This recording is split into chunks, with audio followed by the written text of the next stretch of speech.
Scientists have recently proven that the historical places where the pyramids are found in Egypt were one day rich in rivers and forests, and this scientific fact hasn't been proven until the mid of 2012 according to a scientific study that lasted for several years. Amazingly, however, the Holy Quran precisely talks about this fact 1,400 years ago. All glory to Allah, the Almighty.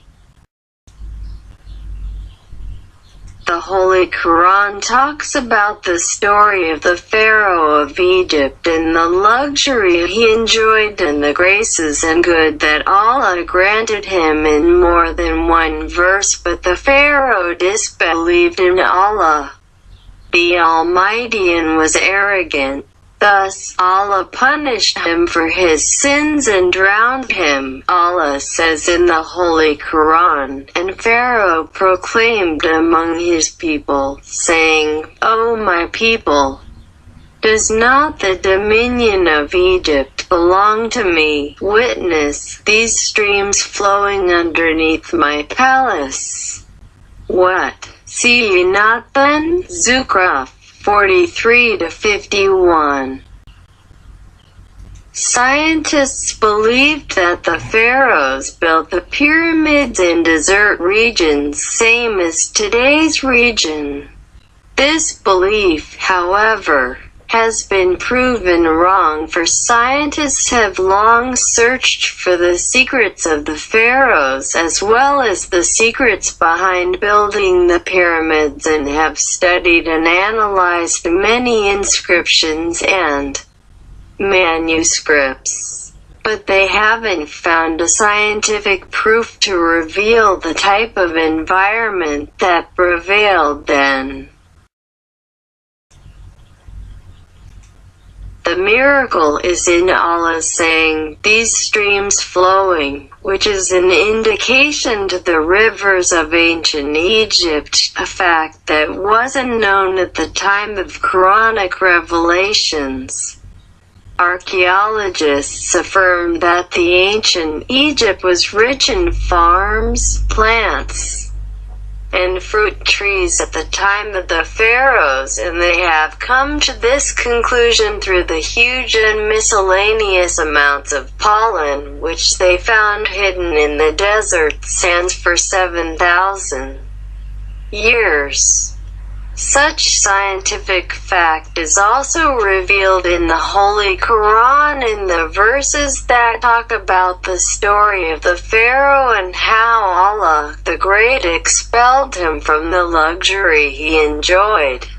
Allah, the Almighty, says, so we expelled them from gardens, springs, treasures, and every kind of honorable position.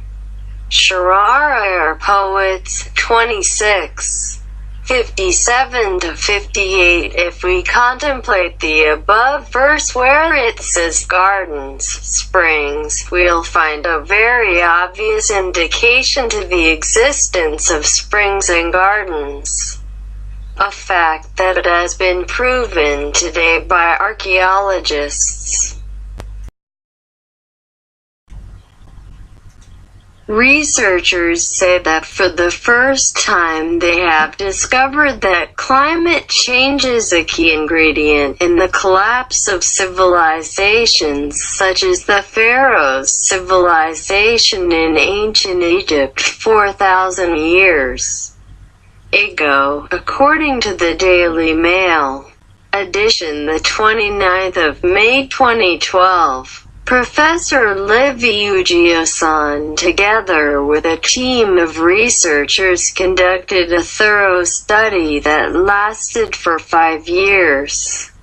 Through satellite data, they discovered that the availability of rivers contributed to the establishment of these ancient civilizations, and due to the demise of such rivers, the civilizations also demised and gradually disappeared over thousands of years. In this study, archaeologists connected the prosperity of civilizations to the availability of rivers in a certain region.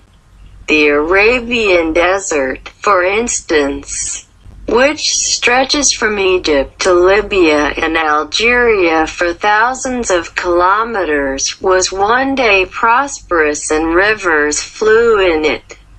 Professor Michael Petraglia of Oxford University says that beneath these sands, there's an enormous network of rivers which once fed the Egyptian civilization and which enabled the pharaohs to establish a great kingdom almost 5,000 years ago.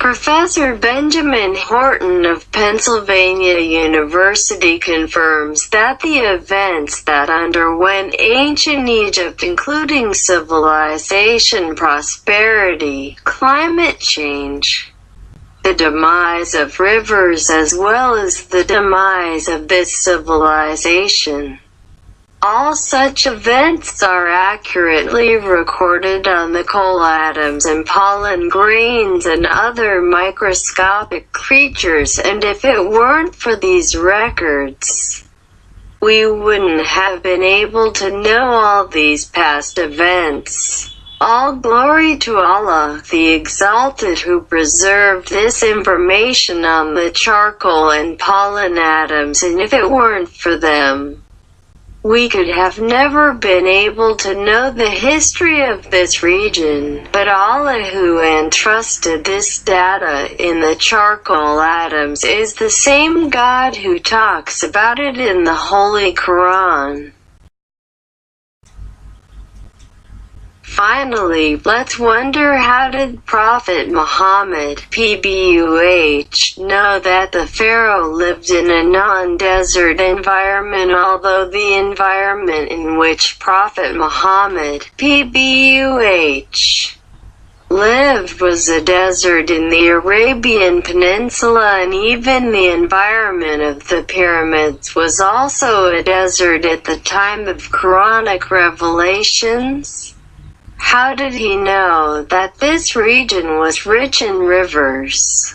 In fact, these verses prove the Quranic inimitability at this time and in today's world, and constitutes a scientific response to all those who claim that the Holy Quran is a book of legends.